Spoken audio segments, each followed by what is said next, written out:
Hello guys, gagawa tayo ng Nescafe shake.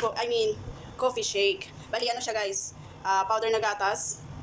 Siguro kasi ako lang naman mag-inom. So mga 4 na kutsara or 5 kutsarang gatas, depende. Ayan, so 5 gatas. Tapos, yung coffee. Bali ano to siya guys, coffee shake. O, diba? So ito, coffee. Lagyan natin siya ng 2 kutsara na coffee. Ay, nasa hulog pa. Hindi. Gawin ko na lang ng 2 kalahati. Yan. So, 2 kalahati na kape. Tapos, asukal. Asukal, ano guys, 3 kutsara. Asukal po yan. So, 3 kutsarang asukal. Tapos, lagyan natin ng konting tubig. Kasi lalagyan ko siya ng ice cubes. Kunti lang, para pang ano lang siya mag-blend. Diba? Pwede naman, kung wala kayong powder, pwede naman is liquid. Liquid na gatas. Pero ako kasi guys, kung liquid na, hindi nyo na need na lagyan ng tubig.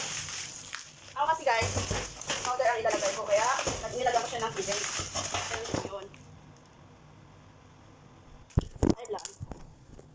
So ayan guys, nilagyan ko siya ng yellow, ng ice.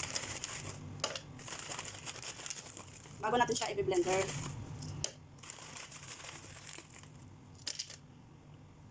So ayan, may ice na po. Kung kulang naman, pwede naman yung dagdagan, damihan nyo ng ice. So, ayan na po guys, i-blender natin siya.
Tapos na siya guys.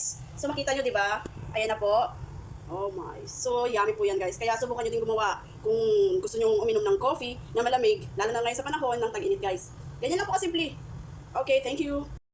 So ayan na guys. Ready to drink. Inom tayo guys ng ating coffee shake.